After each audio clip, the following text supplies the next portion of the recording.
May buntag. Tingog ko ba kaya ay magkakulbaan. Itaw. May buntag.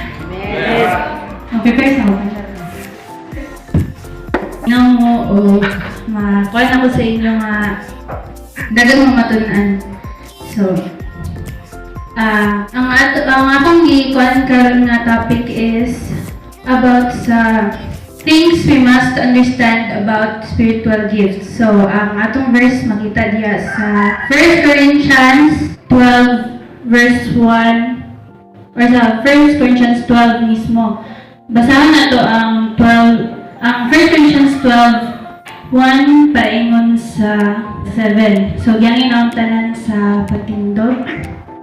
Mga isuon, buot ko nga masarad ka mo sa kamatuoran mahitungod sa mga hiyas gikan sa Espiritu Santo. Nasayon ka mo nga sa inyong pagkadili magtotoo kaniadto, naisalaag ka mo sa nagkadaiyang paagi sa pagsimbag mga Diyos-Diyos. Busa kinahanglan nga mahibaluan ninyo nga ang tao nga gimanduan sa Espiritu sa Dios dili makatulog ang Hesus o walay makasugid na si Hesus mao ang Ginoo gawas kung nanduan siya sa Espiritu Santo. May nagkalain-laing mga hiyas apan maurang espirituwa ang naghatag diin. May nagkalain-laing paagi sa pag-alagad apan maurang Ginooha ang gialagaran. May nagkalain-laing katakos sa pag-alagad apan usara ka Dios ang naghatag og katakos sa tagsa-tagsa. Adunay mga butang nga nagpaila nga ang presensya sa espiritu anaa sa matag usa o kini alang sa kayuhan sa tanan. So, una, ngano nga di-piling nako siya nga topic. So, ang akong title is Things We Must Understand About Spiritual Gifts. So, una, basahan sa nato ang history nga nung gisulat niya ang Korinto o kinsa nagsulat ni ini. So, ang Korinto is gisulat din siya ni Pablo. So, sa verse 2-3, siya gibutang murag contrast sa duha ka butang. Kung unsa atong tinuod sa una o karon. So nakaingon siya diri nga nasayod ka mo nga sa inyong pagkadili magtotoo kaniadto na isalag ka mo sa nagkadaiyang paagi sa pagsimbag mga Diyos-Diyos. So dili pa lang magtotoo is nakagita o simba o Diyos-Diyos. Busa kinahanglan nga mahibaluan ninyo nga ang tao nga gimadon sa Espiritu Santo sa Dios dili makatunglo kang Hesus ug walay makasulig nga si Hesus mao ang Ginoo gawas kung manduan siya sa Espiritu Santo. So ani pa lang nakoy pangutana kita mong tanan diri nagtuo nga si Hesus kay mao ang Ginoo, kita nagtuo tanan. So ingon diri nga dili ka makaingon nga si Hesus mao ang Ginoo gawas kung manduan siya sa Espiritu Santo. So, pasabot, nasa sa ato ang Espiritu Santo. Amen? Daw, karon na nakatuotang nga si Jesus mao ang Ginoo, makatulong ba kita sa Ginoo? Dili, di ba? Ang dili.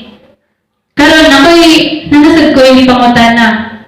Kita mamutanan ng sayod nga natin mga kaugalingong hiyas o mga gasa. Nagayon diri nga kaya naaman sa atong Holy Spirit na nakaingon kita nga si Jesus mao ang Ginoo. Kay tuon kini sa Holy Spirit. So isa day sa work sa Holy Spirit is to create faith sa ato nga naay main nga purpose is to ibutang sa ato mga faith ang pagka-Ginoo ni Jesus. Amen. Therefore, no believer should feel that the Holy Spirit is not at work in them. So, nakaroon na ba mo nga kanang Holy Spirit yung wala nag-iok sa inyo, ha? Usahay? So, kaya din siya to, siya nga topic is kanang isa siya sa ang rason nga, ay isa sa rason nga ako nang ipili is na mag-usahay kay kanang natay kanang mga thoughts nga kanang kuan nga kanang murag wala naghuliyog ang Holy Spirit sa ako. Pero inanta mo daan nga pag-ingon pa pagtuo pa lang nato nga si Jesus mao ang Ginoo, nagalihok na sa ato ang Espiritu Santo. Kaya ang Espiritu Santo siya naghatag sa atong mga hiyas. O isa sa mga hiyas nga gihisgutan diri sa 1 1 Corinthians 12 is naay hiyas sa pagtuo. So sa pagtuo palanggaan, nagayaw na ang Espiritu Santo sa tuwa. Amen? Verse 4 to 6. May nagkalain-laing mga hiyas apan maurang espirituha ang naghatag niini. May nagkalain-laing paagi sa pag-alagad apan maurang Ginooha ang gialagaran. May nagkalain-laing katako sa pag-alagad apan usara ka Dios ang naghatag og katako sa tagsa-tagsa. Karon pautanan sa nako, tanan pa nato nga mga hiyas ug mga gasa is pareha dili. Na ay unsa man ang mga klase sa mga gasa? Kang kibalin atong magamit diha sa pag-alaga sa Ginoo, di ba nagkalain-lain? So, nanasag ko yung nga pangutana, kung lahi ang atong gasa sa uban nga mga Kristohanan, makaingon ba kita nga lahi kini nga espiritu? Lahi atong way sa pagserbisyo diha sa Ginoo. Bunto sa ba na kung lahi atong serbisyo, lahi pod atong Ginoo? Dili. So, kung lahi pod atong mga ginabuhat nga activities diri sa simbahan, nagpasugod gaan nga lahi pod ang naghatag sa atong katakos para magbuhatan ang mga activities? Dili. So, isara. So, kung naay kuan nga, kung lahi ba ang imong gasa, lahi ba ang espiritu, dili ka na siya tinuod. Kaya ang isa lamang ka espiritu ang naghatag sa ato sama sa iyang. Basahan nato diri sa verse 11 nga maurang espirituha ang naghimo niining tanan. Gihatagan niya og nagkalain-laing hiyas ang matag tawo sumala sa iyang pagsabot. Ang akong pasabot adto is ang una nako nga punto nga gusto ipabot sa inyo is ang isa sa mga butang nga dapat nato masabtan about sa spiritual gifts is work siya sa Holy Spirit. So kung ikaw Kristohanon, anaan sa imo ang Holy Spirit, right? Di ba? Sa imo Holy Spirit. So ang Holy Spirit naglihok sa imo pag-ingon pa lamang nimo nga nagtuo ka nga si Jesus mao ang Ginoo. O tuod ana nagalihok na siya sa imo o hatagan tanyag nagkalain-lain nga hiyas. Okay, bisan pa nga nagkalain-lain kini nga hiyas, isa ra gyud kay Espiritu Santo. So move sa verse 8 to 10. Ang Espiritu naghatag ngadto sa usa ka tawo og mensahe sa kaalam, samtang sa uban naghatag siya og mensahe sa kaybalo. Usa lamang ka Espiritu ang naghatag og pagtuo ngadto sa usa ka tawo, samtang sa laing naghatag siya gahom sa pag-ayo sa mga masakiton. Ang Espiritu naghatag ngadto sa usa ka tawo og gahom sa paghimog mga milagro. Sa laing tawo gihatag niya ang hiyas sa pagsulti sa mensahe sa Dios. O sa laing pagayod ang katakos sa pag-ilasa nagkalain-laing espiritu. Sa usa ka tawo naghatag siya hiyas sa pagsultig lahi nga mga pinulungan o sa laing tawo naghatag siya hiyas pagpasabot sa kahulugan sa maong mga pinulungan. So maganina nagisgot ta nga ang nagkalain-laing nga hiyas bisan pag nagkalain-laing isa ra ka espiritu. Karon nasa ko nga pangutana. So kay nagkalain-laing nga atong hiyas naabay, makainong batangan na ay mga hiyas na mas labaw pa kaysa sa uban ng mga hiyas. Diri sa 4 to 6 gyapon, na ay giingon diri nga night diversity nga nag-flow gikan sa isa lamang ka Holy Spirit. So nagkalain-lain. Natay nagkalain-lain nga mga gasa o gikan lamang sa isa. So kung gikan sa isa, naabay, naggikan lamang sa isa ra, na ay mas labaw ng hiyas, wala. So, ang atong dire is, ang akong second nga point is, ang hiyas is naturally fitted for the good of the whole. So, kanang nabantayan ako nga na ay mga Kristohanan nga pakaimnusahay nga, ay dili ko mo buhat dira kay kanang igor man ko, inanira man akong kahibawan na inana. Nakoy uban nga ay dapat ako ang diri kay kanang mas kuan ko kaniya akong hiyas dapat nga kana ako dira, pero kanili tanan nato nga hiyas is nag-base lang ni para sa kayuhan sa whole. So basahan nato diha sa balik sa verse 7, adunay mga butang nga nagpailang nga presensya sa espiritu anaa sa matag usa og kini alang sa kaayuhan sa tanan. O sa verse 11, apan maurang espirituwa ang naghimo ni tanan, gihatagan niya og nagkalain-lain hiyas ang matag tawo sumala sa iyang pagbuot. So adto sa Romans 12:4-8 nakita diya nga nakaisa ka example nga nagaingon nga kaniadtong mga hiyas is dili para lang nga kanang para sa ato lang para sa ato ang mga hiyas kundi para sa kaayuhan sa tanan. So tan-aw niya dito sa Romans 12 verse 4-8. 4. Daghang mga bahin ang atong lawas ug ang matag bahin niini may kaugalingong buluhaton. Kita usab bisan daghan usa lamang kalawas nga nagiusa diya kang Kristo ug nalambigit kita sa usag-usa ingon nga nagkalain-lain bahin sa usa ka lawas. Busa angay natong gamiton ang atong nagkalain-lain katakos sumala sa grasya nga gihatag sa Dios kanato. Kung may katakos kita sa pagwali sa mensahe sa Dios, himuon nato kini sumala sa pagtuongan niya kanato. Kung may katakos kita sa pag-alagad, kinahanglan mag-alagad kita.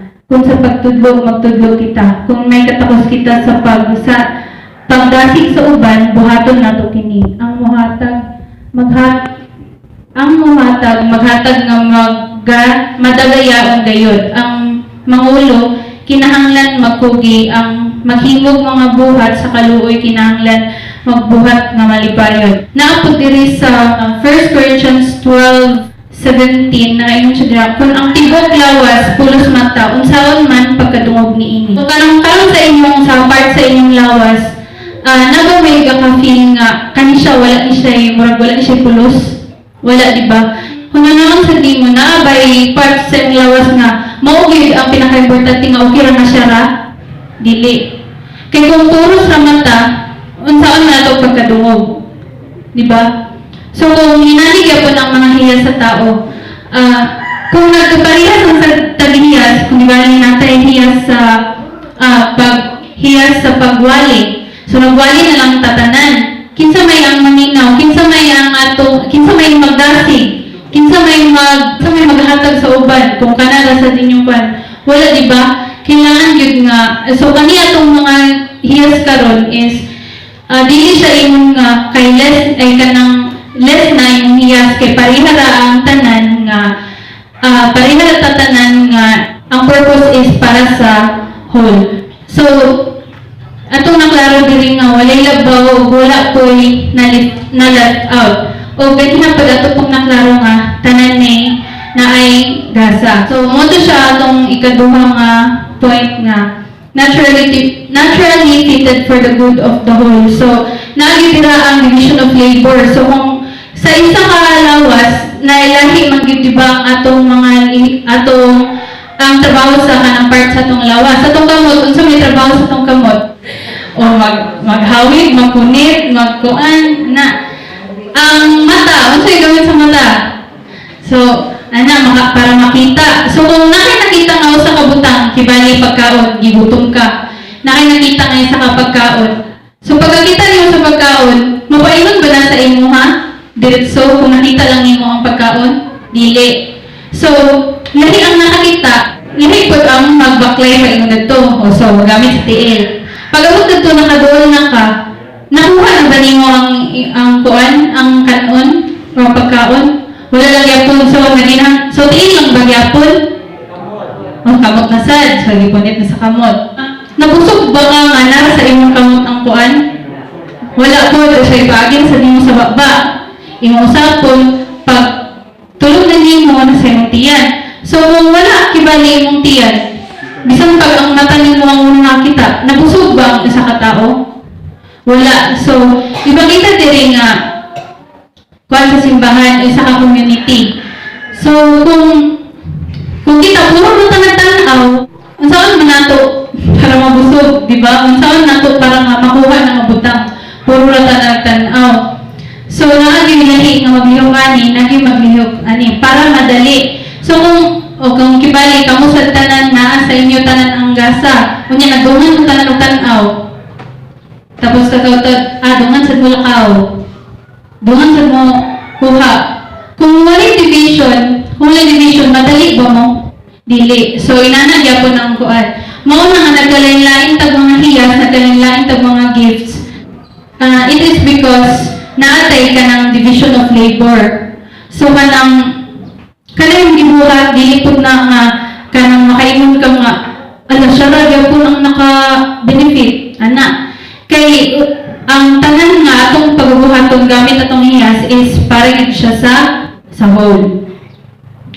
So mo to siya. So nasabtan na natong ang mga butang nga kinahanglan nato masabtan about sa spiritual gift is work sa Holy Spirit o naturally fitted siya para sagod sa whole.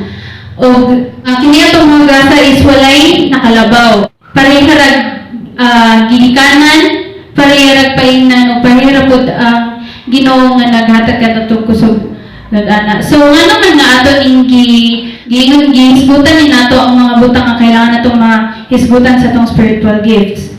Nga naman sa inyong nga naman nga nahisgot ta nga sa mga butang nga dapat nato masabtan sa spiritual gifts.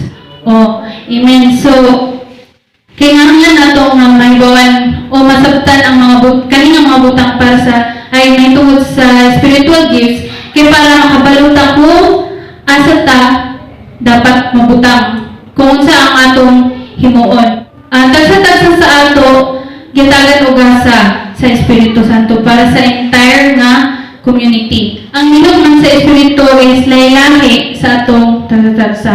Wala isa ka Kristohanon nga magadawat wala man sa siguro isa ka Kristohanon nga makadawat sa tanan, pero ang tanan Kristohanon is naay gasa. Amen? Amen. So, ang last na ko diri is, last na butang nga para sa ako is, kinahanglan na itong sabtan about sa spiritual gifts is, ang spiritual gifts para yun sa pag-serve sa Ginoo. Pero, murag kon siya no ka ng obvious kaayo kay murag kada liyo na ito nga pasibahan kabalutan nga para gini sa Ginoo. Amen? Pero ang purpose nako is nga nung gi-appealin ako siya bisag unsa siya ka-obvious is ako siya gihimo nga reminder sa tanan. Nga usahay nga kabalutan nga na atong nalagitay gasa pero sa Ginoo ba nato gigamit. It is a reminder to avoid pag misuse sa atong mga gasa. So kana siya para gyud sa atong Ginoo. 1 Corinthians 12:31 mani siya ang last kibali nga kanang verse sa aning may tungod sa hiyas gikan sa Espiritu Santo. Busa gitinguhaan ninyo ang mga hiyas na labi pang importante. Apan ang labing maayo sa tanan mao kining sumusunod nga pamaagi. So nag-isip siya diri nga nay labing maayo sa tanan mao ang musunod nga paagi. Di ba nag-end na din siya dira nga chapter, pero sa next na chapter is gipadayon siya diha. Ang takal din ang nga chapter is ang gugma. So nga naman nga gitouch na ko ang gugma diri is it's because yes kabalutang ana ate gasa. Do na correct na to natong selves nga atong gasa para gid sa Ginoo. Pero ang pinaka-importante dira is ang paglihok diya sa Ginoo nga uban ang labing maayo nga paagi or more excellent nga way pa sa English diri sa English version. So more excellent way na ang sumpay is ang chapter para sa gugma. So unsa ka ang more excellent nga way? It is with love. So kinahanglan nga uban na nato sa gugma. So basahan nato diri sa 1 Corinthians 13:1-3. Unsa ka importante ang gugma sa diyang maglihok ta diha para kang Kristo. So verse 1, mahimo nga makasulti ako sa pinulungan sa mga tao o bisan sa mga anghel. Apan kung wala ako'y gugma, sama ra ako sa sabak nga agong o sa piyang-piyang nga nagtalinting. Bisag may hiyas pa ako sa pagpadayag sa langit ng mensahe, makabaton sa tanang kahibalog, makasabot sa tanang tinago, bisag may pagtuo ako nga makapabalihin sa mga bukid, apan kung wala ako'y gugma, wala ako'y kapuslanan. Bisag ipanghatag ko pa ang tanan nga niya kanako o ipasunog ang akong lawas, apan kung wala ako'y gugma, wala kini kapuslanan.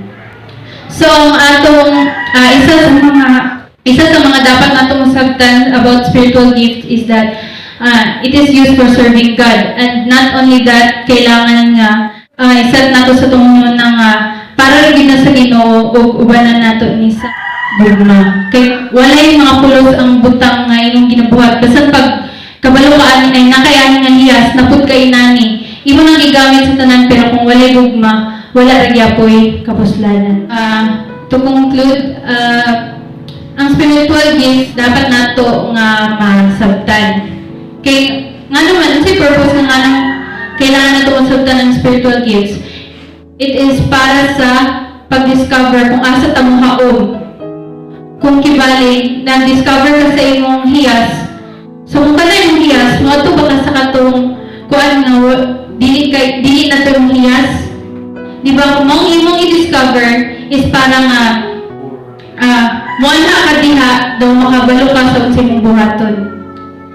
O ang mga hiyas is diverse o lain-lain pero isa ra ang ginikanan paingnan ug naghatag og katakos kanato. Walay makalabaw o mas ubos. Tanan para sa kaayuhan sa tanan.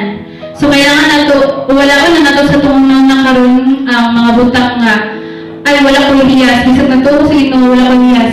Wala na nato na kay kitang tanan na hiyas. Sa pagpatuo pa lamang nato nga ang Diyos is si Jesus Christ is Diyos.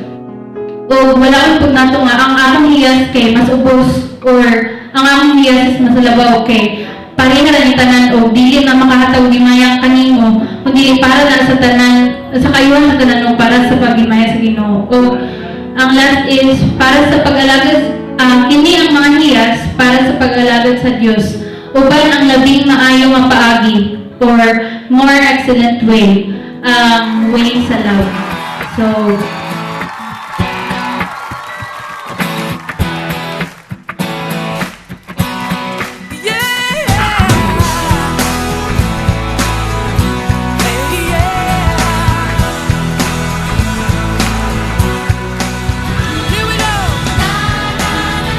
Ay, katawa!